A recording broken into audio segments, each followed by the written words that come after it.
Good evening, and welcome to the Miracle of Prosperity.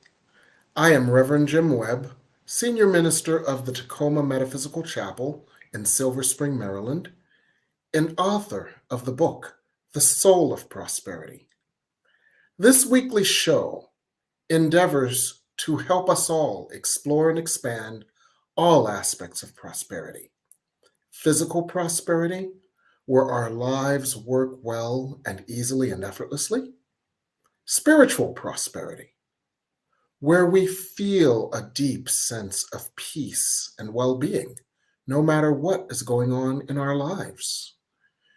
Relationship prosperity, where our relationships are in harmony because our inner relationship with ourselves is in harmony. Financial prosperity, where our finances are a source of peace and comfort instead of a source of worry. There are so many types of prosperity that we explore, and our endeavor is to expand your experience and your consciousness of prosperity. Now, one aspect of prosperity that we will explore tonight is a tool for our prosperity that has been hidden in plain sight. And that tool that we can use to enhance our prosperity is the divine feminine energy. Now, the reason that I have often believed that it is hidden in plain sight is because our society, for a very long time, has been geared towards the overvaluation of the male energy, the energy of aggression, the energy of acquisition, the energy of activity. And for a very long time, our society has devalued the feminine aspect of God, the passivity, the patience, the quiet creation, the part of the bread making process that allows the dough to sit and the yeast to rise. And for that reason, these two things have to be in balance in order for us to manifest prosperity in a sustainable way. So this divine feminine energy and all of its aspects, this is a very important tool for us to add to our prosperity toolbox. And that's what we're going to discuss tonight. And when I say we because I am not alone. I am so honored to have with us tonight the Reverend Cynthia Tootle. And let me tell you about Reverend Cynthia Tootle. I admire her for so many reasons. I've known her now for like 23, 24 years, I would guess. And Reverend Cynthia Tootle has, like a cat with 9 lives. She went to, I believe, the University of Michigan. Correct me if it was Michigan State, but I'm pretty sure No, it was University of Michigan. I knew it was Michigan, the blue and the gold. She went to the University of Michigan, majoring in engineering, and she was one of the first female engineers at the Pentagon. So I just want you to imagine this. Reverend Cynthia Tootle is one of the first female engineers in the testosterone-laden Pentagon in the 1970s. She had a storied career in service in that way. But there's another side of Reverend Cynthia. The other side of Reverend Cynthia is the side of Reverend Cynthia that is a mystic, that has always enjoyed being in nature and working with the natural aspects of the God energy. And as she continued her growth and her journey, she went to the new seminary, graduating and getting a divinity degree from the new seminary as an interfaith minister. And I'll let her tell you the story about how her field of endeavor became the exploration of the divine feminine and the goddess energy. But that is fascinating.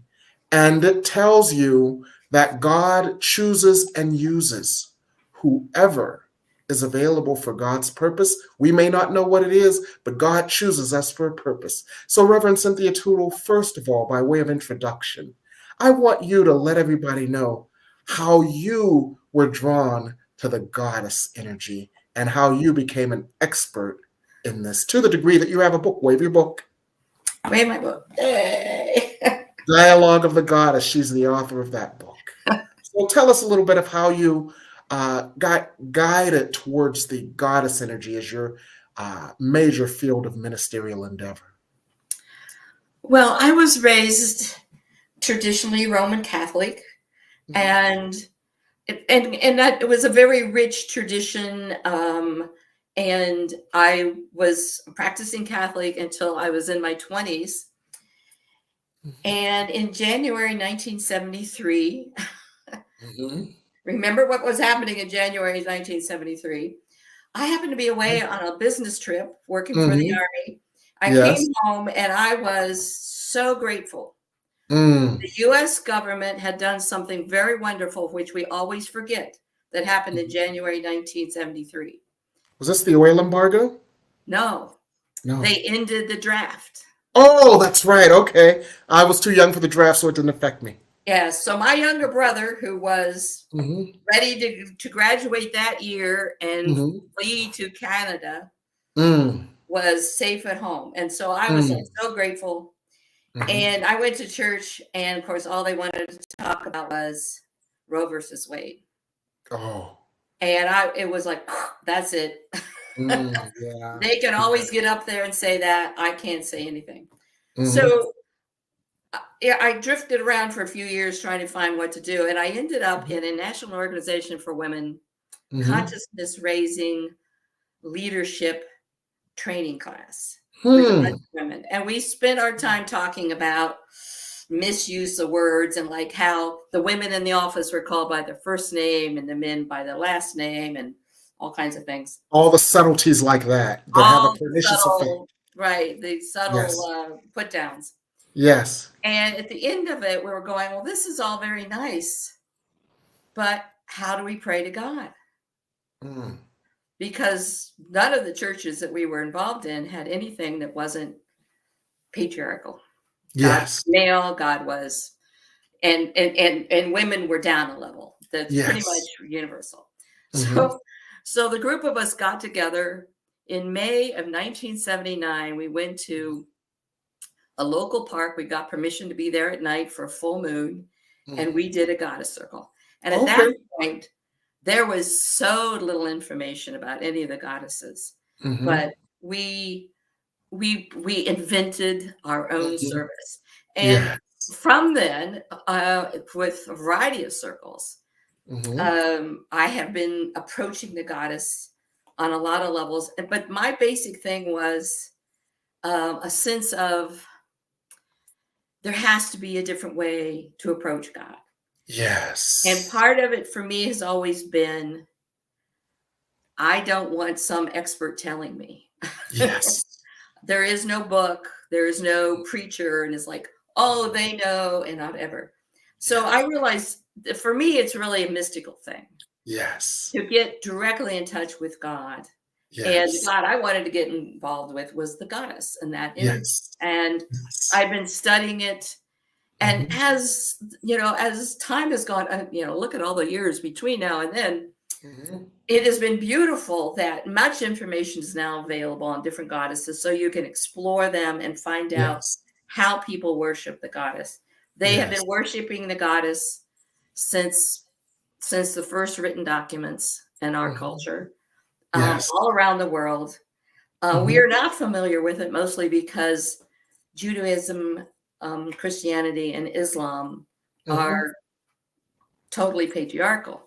Pretty much all the other religions have a sense of divine energy, a divine feminine. Yes. And they picture divinity very differently. And all the religions, for me, what I explore is how in that culture does the description of the divine feminine, and we have expectations because of this background that don't happen a lot of the times. Yes. The goddesses aren't pretty and sweet. Some of them have Yes. fangs and weapons, Yes.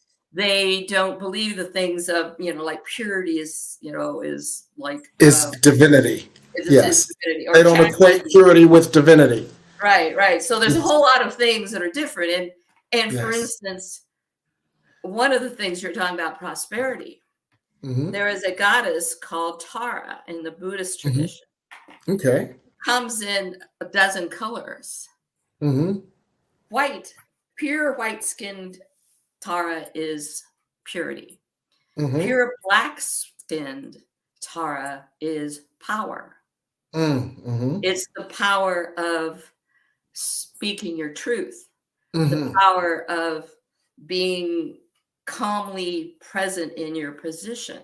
Hmm. So it's a kind of power, not power over, but power of Or self, from within. right? An insight. Yes. And Yes. so studying this goddess in all her colors, like she also comes in green and blue, and Hmm. there's a sense of the different qualities of divinity, Mm. healing or Hmm. protection or some of these Okay. other qualities. And Yes. there's fierce, Hmm. fierce goddesses who Hmm. are um, wild and protective, um, Mm.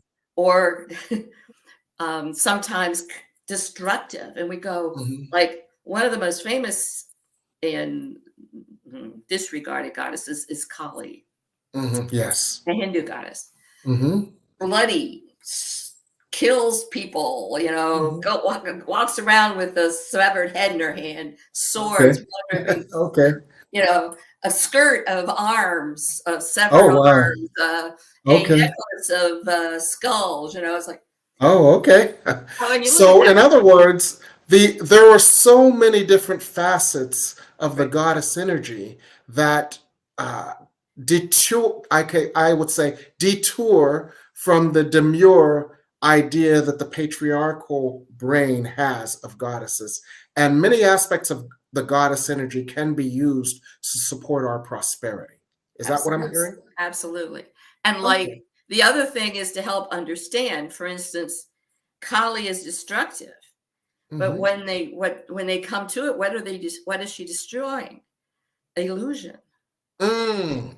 The illusion of power. Great picture. The Wonderful picture. illusion of Kali's, um the illusion of beauty, the illusion of life.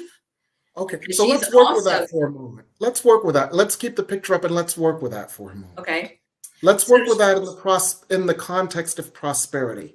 okay. It sounds to me like the goddess Kali is one that we can call upon to release our illusions of our smallness, our undeservingness, the world's power over us, along with Black Tara, which would Yeah. teach us to speak our truth and be comfortable and powerful in our truth, Right. Right. and all the illusions of not enoughness that would transmit to the world, I am not enough, therefore I cannot have enough.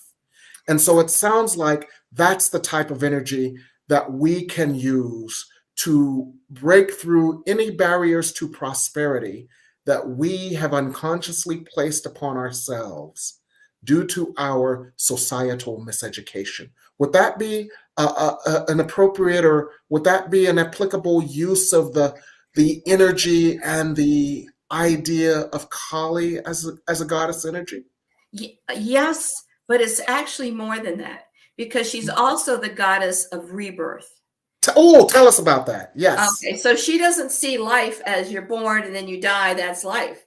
It's you're born, you die, you're born, you die, you're born, you die. So Mm. when she dances at cemeteries, because that means rebirth is coming, so Okay. yeah, so seeing us as one life is a Mhm. limitation, Okay. Okay. and then the fact is, hey, this is just one life. You Hmm. have many to experience. So prosperity is like, hey, okay, I've done certain things in this life. Hmm.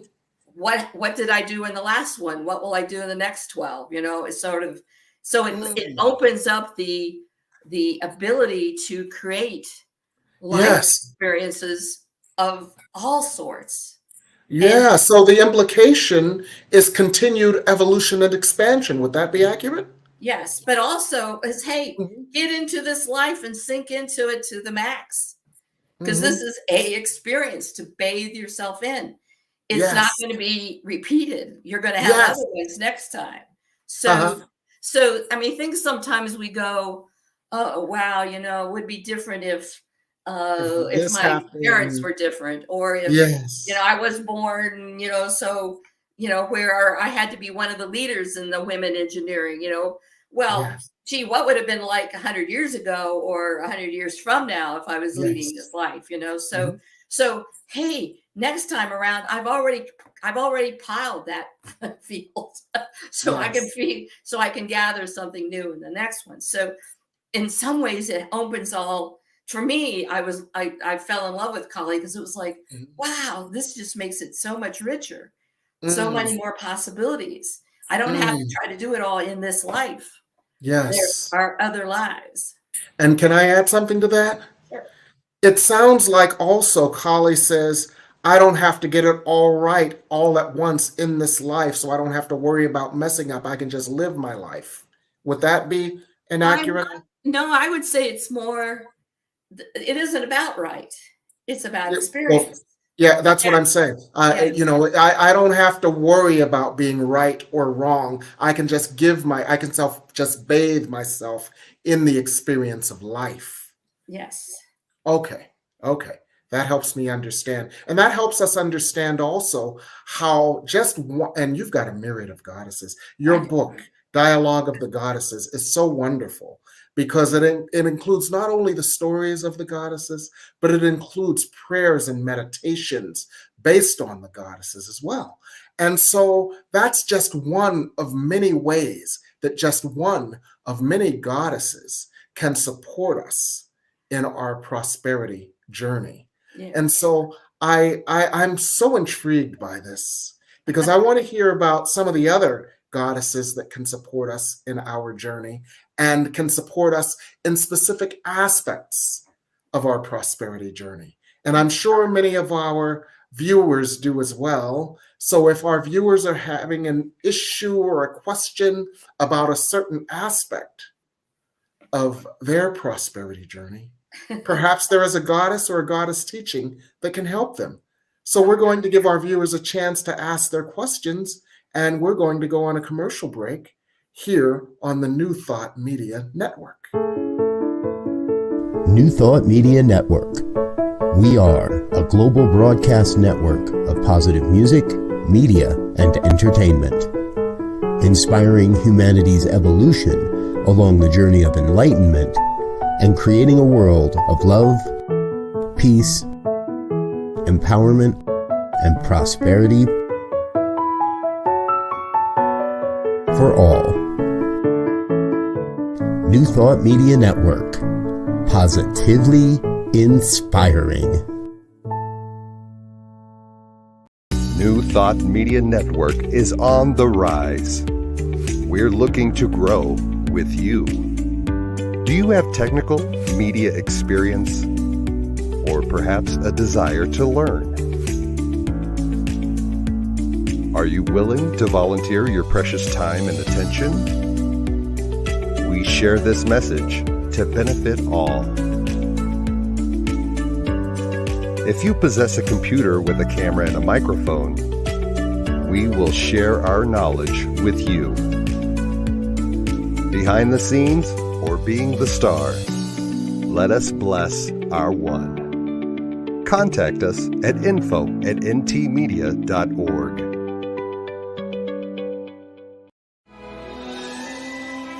You will enjoy psychic entertainer Rick Finbow. I'm going to give you a general reading first. He's been helping people realize their potential for over 40 years, offering one-to-one and group sessions as well as keynote performances around the world.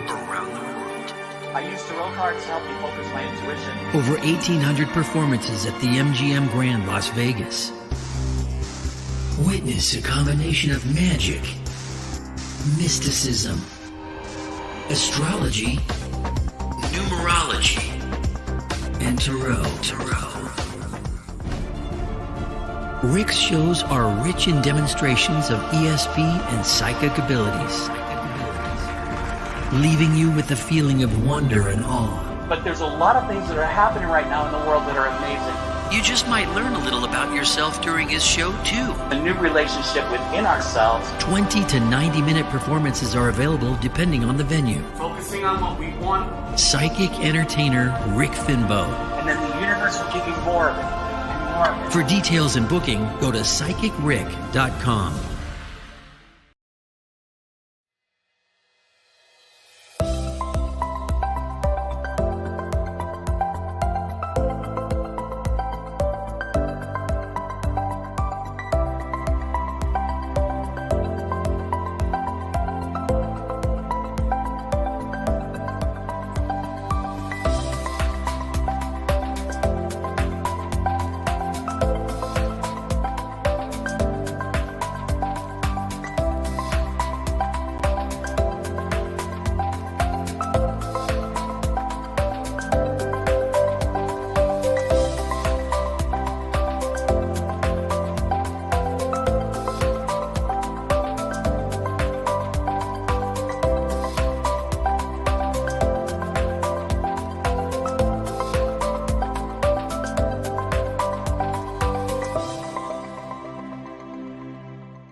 And we're back here on the New Thought Media Network, where we are exploring the prosperity of the goddess energy with Reverend Cynthia Tootle, author of the book Dialogue with the Goddesses. And we have quite a few questions. And one of the ones that ties in with what we were doing in the last segment, where we looked at your spiritual evolution, Reverend Tootle, is how do you decide which goddess to feature in your monthly goddess circle? I know the answer. I have a cheat sheet. But I want you to discuss this because it illustrates how God chooses us. Go ahead. Well, when I started doing this, I guess I originally started in 2006 at the chapel. Yes. And I'd been doing them before, but I started doing them then at the Tacoma Park Chapel. And I would flip through a book that had a list of goddesses and, sort of pick one out. And I kept doing that. And then I finally realized that I wasn't picking the goddess. The goddess was picking me. You. Yes. And it was because it would just incidentally happen that the goddess that came up had a message that was so pertinent to me in my life.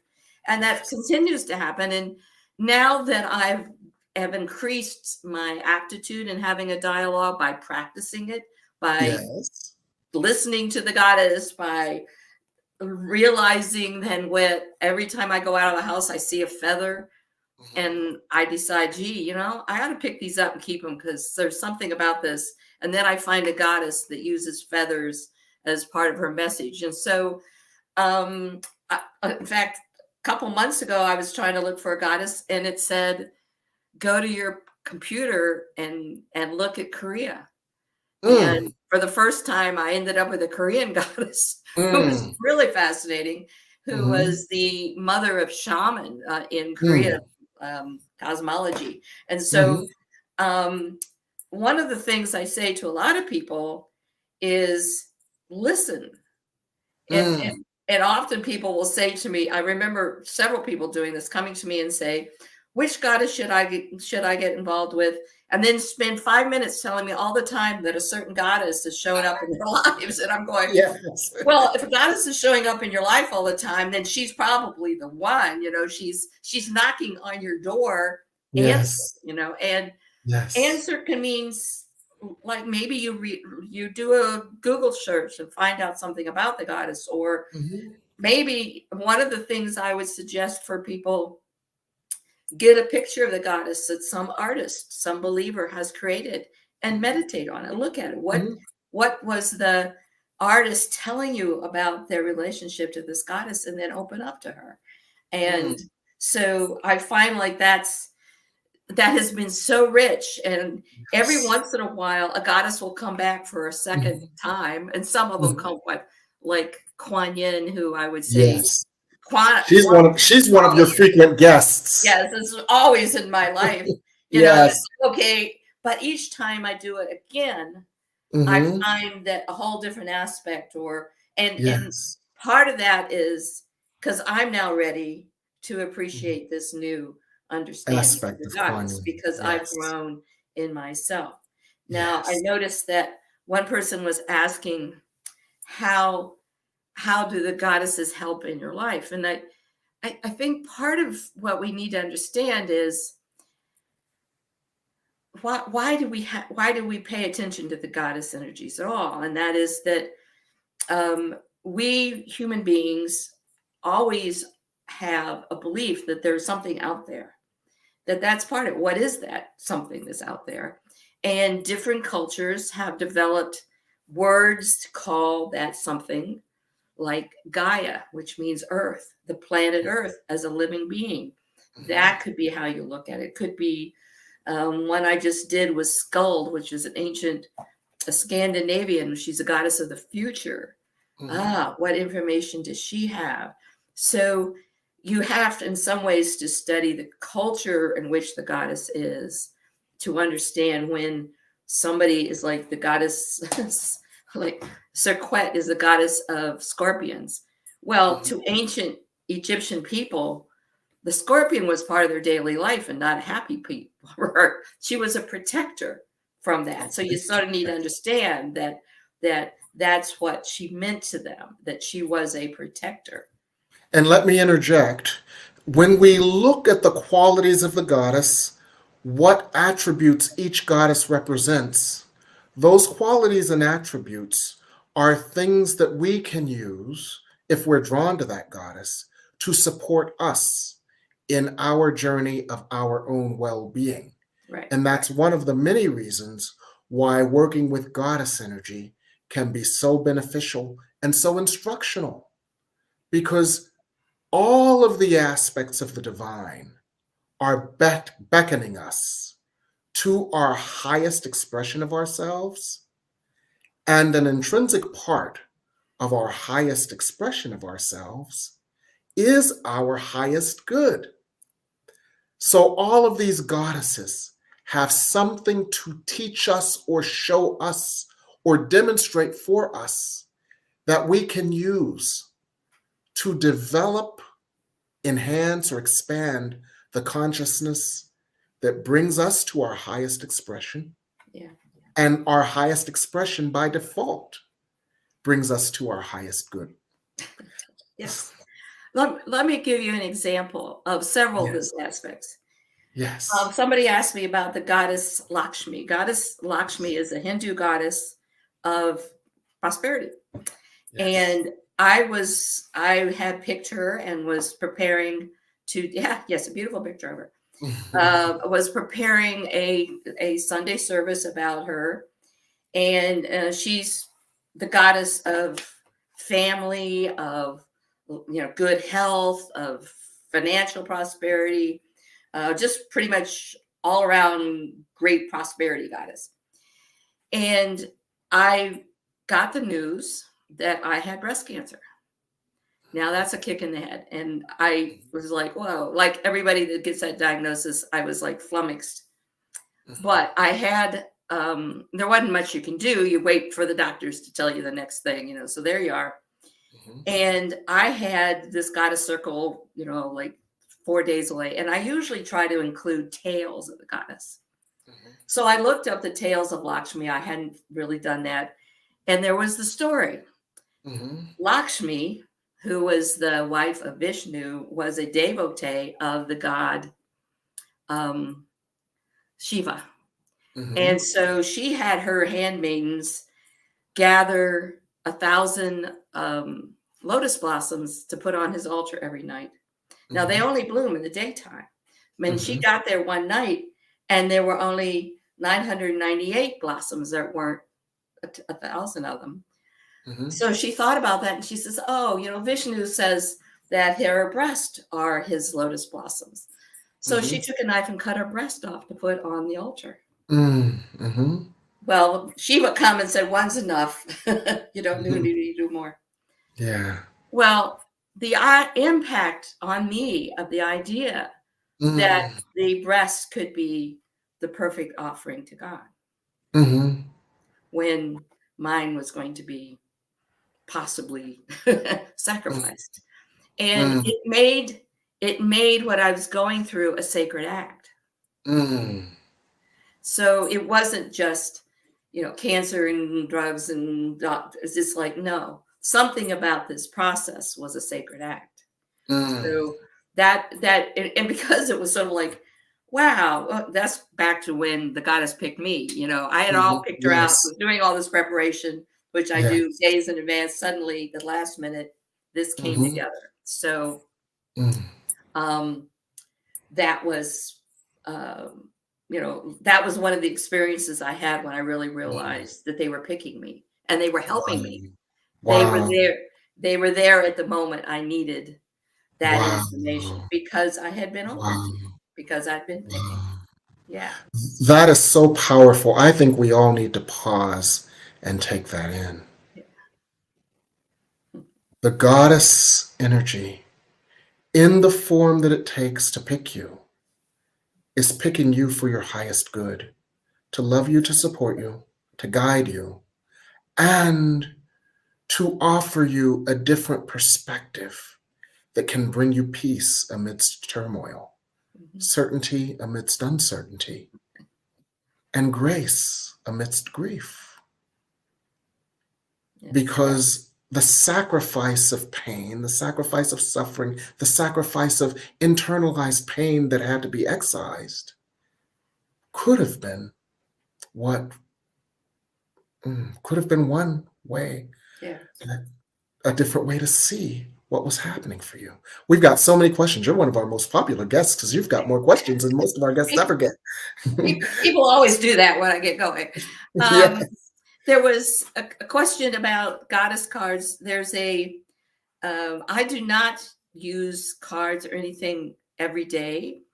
I do often go into meditative state and ask the gods, are any of you there? Do you want to, and they do answer.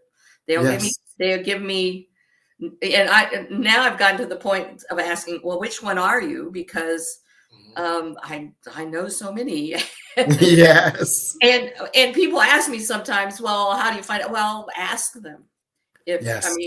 I literally believe you can ask and get an answer, and now you have to experience this. And I know, Jim, you've done this often. It's like, yeah, you can't just, sit down the first time. Although I tell you, when we're teaching messages and whatever, people come into my house, sit down and say, well, I was seeing this goddess and she's dressed in white. And then she looks around the room and she says, oh, she's the one that's in that picture. Well, yeah, okay. So part of it is like, oh, right. If you're opening up to them, and sometimes, okay, you don't know the name. I can tell you the name of the one that's in that picture. If you don't know, hey, that's fine. Ask them. Sometimes they'll tell you, or they'll give you a hint on where to look. And that kind of thing. Let me just share with you my experience of that, because I don't use cards either, but I know when it's time to go to the goddess energy, because it's time to go to the goddess energy when I get that feeling I want my mommy, because I know that there's a part of me that needs a feminine energy of embrace. And so I have Reverend Tootle's book, and it's one of my bedside books. And I hope I've told her this before over the years. If not, I apologize. But it's one of my bedside books. And every time I open that book to the page, it is exactly what I need. It's the perfect prayer. It's the perfect meditation. It's the perfect reflection. So I use her book as my goddess card book, as my, as if I'm pulling a goddess card. And you see the ad, you can get it from Amazon.com. Be sure to get the expanded edition. It's like the family sized one. It has extra stories, extra prayers, extra goddesses, and extra meditations. And it's discounted right now on Amazon.com. Yay for Amazon, right? Yay for Amazon. Now we've got a whole lot of other questions, Reverend Cynthia. Okay. One, have I had a meeting of any goddesses in my dreams? Asked DeAndrew. No, I haven't dreamt of my goddesses. But I do, they come to me clearly in visions. They certainly come. We do Wednesday night healing and meditations on a teleconference. And when we do that, often goddesses come. And it's interesting because sometimes when I'm doing a message for someone, it's the goddess, their goddess, that comes to me. Like some of you might know a woman named Rosa that's in her. Whenever Rosa's on, Yemaya, who is her goddess, comes and is very present for me. And I always like when Rosa's there because, I get Yemaya too, it's sort of like, so people have their goddess companions at times. And some of them, if you develop a relationship to one goddess, then she'll be around you. And when other people will pick up on it and when they go into messages for you. So, wow, it's, and people, when they do messages for me, always see me crowded with goddesses. And one of the things I find interesting is that I'll do a meditation and I'll have two goddesses show up to help give me information. One will be Lakshmi, which is a Hindu goddess, and the other will be Kuan Yin, who's a Buddhist, Chinese Buddhist goddess. And it's sort of like, it's like, okay, they gang up and help because they both have information for me. And so it isn't like I get into anyone, and I am not a specialist in anyone, all these religions that have goddesses, I couldn't possibly be. But what I have found is that they speak to me and they bring information from their perspective, from their worlds. There's one question here that I think it would be quite fascinating to explore. And this is a person who is asking, how can she use goddess energy? Because she is often providing support for people. She's an attorney, but she's often providing support for people in a pro bono basis. She's wondering, is this sustainable? And what goddess energy or teaching can she use to support that endeavor? Well, the goddess will support you. And it's interesting that the goddess we just did was a goddess named Skuld. And she's the goddess of the future. But in their descriptions of this goddess, she has like a root that she manages and takes care of. And that in that root flows life energy, ideas, joy, health, flowing in. And I found when I meditated on her is to really allow myself to picture this flowing into me, not little tiny bits of help, but this wave of life energy and forth, so that there's a sense in which you are being supplied by this, that the universe in the form of this divine feminine Skuld is there. And it's really just, I felt like I've been, swallowing, caffeine all day because it's like, wow, the energy's coming, now can I use it? So maybe that would be helpful to see it as like, you don't need to ask or beg that there is a flow of energy to you. What you need to do is open to it. Now, the goddess isn't asking, any you to do anything to sustain that, except be open to it. So you can allow that energy to come to you. Now, when you're full, you can then pour that energy out to other people and to other things. Now, part of that is you have to develop your own practice to support, staying in tune with that energy. Now, one of the things we do on our Wednesday night prayer and meditation, we often gather energy as a group and send it out to the whole planet for planetary healing. Yeah, this is a different one. This is the goddess circle, which I do once a month, and we get new goddesses on the same phone number on Wednesdays at 7:15. We work not particularly with the goddesses, but with healing. And whenever I'm doing healing, goddesses are there. So they come up, and often by name. So they come into it. And that's very, it's a time when we get very personal with the goddesses. Yes. Because they're in helping, like, wow, I got this pain in my shoulder. What's the pain in the shoulder about? It's like, okay, we work on that. And then messages come and help. Often, ideas, visions, and whatever come through to us. Now, this is not through me. This is through us, through the people that are there. The collective group energy. The collective group energy.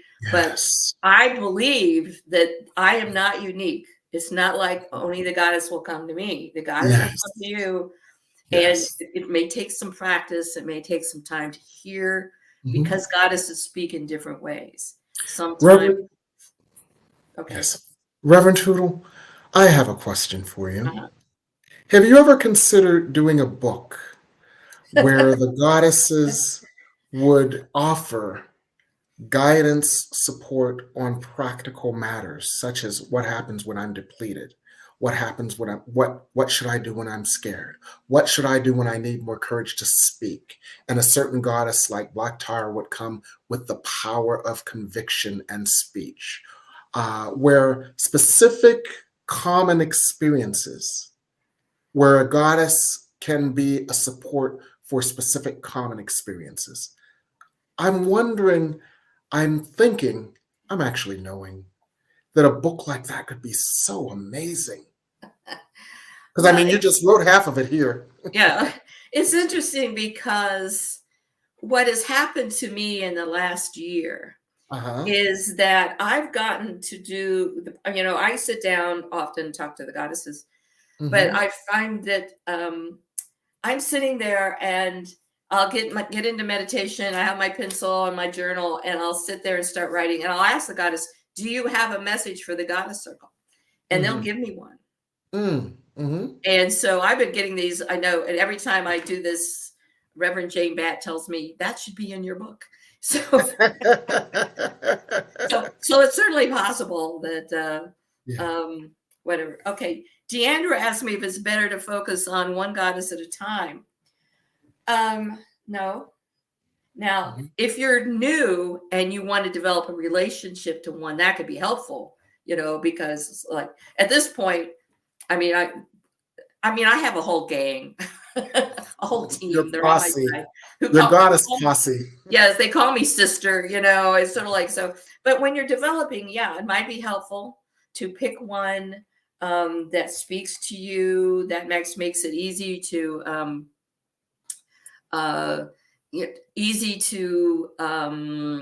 kind of get a hang on how she speaks to you. That's really very, because they speak to you in different ways. And so you need to sort of practice. Some of them are I remember once doing meditation, and they got us, the Native American ancestor, Eagle Woman, showed up, and this was at the chapel, and Reverend Stocking was leading it. He asked the question, ask the beings that you've run into how you will know that they're around. And she said, I just heard his, you'll know when I'm here when your hair is ruffled by the wind. And it's like, oh, of course I walked outside the chapel. It was a windy day, my hair blew, and I'm going, oh, she's here, Reverend Tootle? Yes. Will that goddess come to me the same way? Probably not. But if you ask her, she might tell you something else to be away. It's like when you feel the sun on your face, so who knows? but that's the thing. It's sort of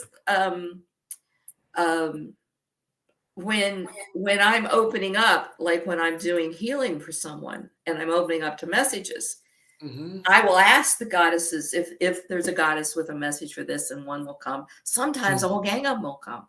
And I'll have to say, okay, would one of you speak for all of you? Because I can't take all of these. I mean, I literally will get inundated by things. So So Kind of it's like that scene in Ghost where Whoopi Goldberg had those spirits right behind her, and she's like, "Line up, one at a time." right, what it is exactly.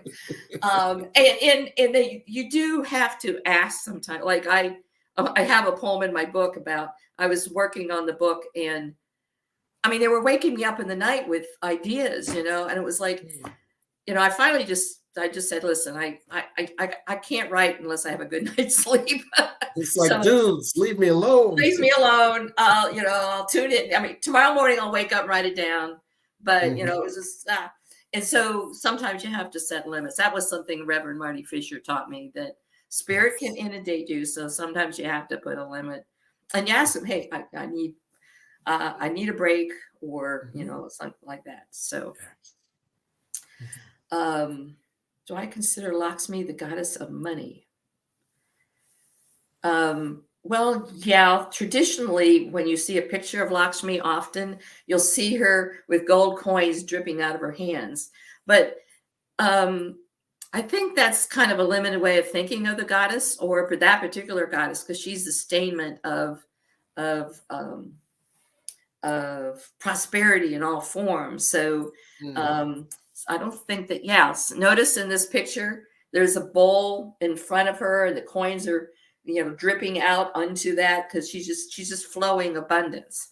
But she's also the abundance of family and relationship, and you might pray to her when you're making a nice meal, so in other words, coins are simply one aspect of prosperity, and Lakshmi is the goddess of all aspects of prosperity. Would you say that? Yes, I would say that. And I'd also say, think about, sometimes I feel like, well, maybe it's because I am very comfortably off. And so there's a sense in which I'm very aware that money only buys you so much. Yes. And if you're holding, I think of, remember the Donald Duck's uncle, Scrooge. Uncle Scrooge McDuck. And he had this big mound of coins, and he's jumping in them, and he's swimming in them, and he's got a boat. He's like, yeah, if money is like that for you, good. But for most people, money is just something you spend in order to buy something you like. Focus on the thing you like. Work for that. Or it's like someone saying, where are you going on your vacation? You say, oh, I have a tank of gas. Well, where are you going on your vacation? Well, I got a gas card. I'm getting more gas. I'm going, where are you going on your vacation? Well, I want to see Egypt. I'm going, well, that gas card isn't going to do you any good. You don't need gas. You need, so when you're looking for prosperity, think about what it is you really want, and it may be what you want is to relax. Well, you can do that anywhere. Now I know when I was working, I relaxed best when I was on vacations and I wasn't. Yes. But that's the pattern. Yeah. So in other words, look at the essence of the desire versus the one limited way you think that desire can be made manifest. And that will untie God's hands and allow that desire to come to you and tap you on the shoulder in a myriad of different ways. Yeah. Yeah. Well, Reverend Ike, I haven't heard about him for a long time. Yeah, he was great. It's like, hey, God wants you to be rich, but what richness is it that you want? What is the richness that you want, in your life, Is it a richness of friends and family? Is it a richness of health? Is it a richness of easy life? Is it a richness of wonderful food and wonderful company? Is it a richness of wonderful adventures? Those are all aspects of riches. Or beauty. Or beauty. I mean, that's the things on this is like, God, go out and look at how beautiful the blue sky is. Sometimes, sometimes we think it's too far away. Goddess of compassion. One of my favorite goddesses is Kuan Yin, the goddess of compassion. She who hears the cries of the world. She taught me something very strongly. There's something, and you can Google it, is Kuan Yin's prayer for the abuser. Powerful. We used it about 6 weeks ago. We have, yes. It's a very powerful thing, because we think of compassion on the human level of, like you love it. We watch TV, the poor dogs that the SPCA are trying to rescue, or the poor kids, whatever. Kuan Yin has compassion even for those people who have been abusers. Even when, and it's sort of like, I'm not saying any of us need to have that level of compassion, but to understand that the divine compassion is for everything. There is nothing you can do that would keep you from the compassion of the Divine Mother. That's the beauty. And it's another. There was a goddess. There's a goddess of the Mayans. It's goddess of filth. And you're going, why would anybody worship the goddess of filth? Because she had one aspect. She could once, and only once in your life, forgive you anything. No matter what. She will forgive you. And it was like, yeah, maybe one knowing that there is forgiveness is what kind of prosperity is that? No. Yes. That whoever you are, whatever you've done, that there is forgiveness. There is, or there is healing. There is compassion. Yes. So those are the things that, it's like beyond sort of the daily kind of stuff. There is a quality, and that's to me where the divine feminine comes in. Thank you. That forgiveness for anything, that love of whoever you are totally loved. Whatever you've done, you are totally loved. That is the quality of the Divine Mother, and the other thing I always feel is that sense that we're always heard. Yes. We're always heard. We are always answered. And that is the quality of Mother that is the most beautiful. And to me, that's what Goddess is about. Thank you, Reverend Tootle. And we're going to come back after this break with one last thing. So thank you, Reverend Tootle. We'll be back after this break here on the New Thought Media Network.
And we're back here on the New Thought Media Network. And our one last thing will be one question by Jay Money about whether or not we have to bring an offering of some sort to the goddess. No. Think of a baby, newborn baby in her mother's arms. The only thing the goddess wants from you is you. You are divinely loved. You are, and the presence of you is all she wants. That there is no, you don't need to give in or anything to her. Yes. What a beautiful final word. What a beautiful final word to help us understand that there is a power, there is a grace, there is a healing, there is a support in the divine feminine. It may have been hidden in plain sight in our patriarchal society, but it is a powerful, wonderful tool to be used for all of our prosperity.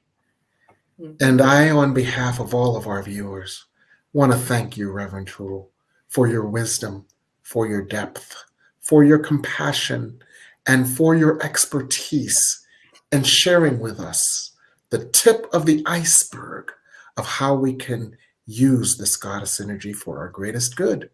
And if you want more, Reverend Dialogue's book, Dialogue with the Goddess, is available on Amazon.com. I want to thank everyone for joining us tonight here on the Miracle of Prosperity. Thank you, Reverend Tootle. And thank you, everyone. Good night.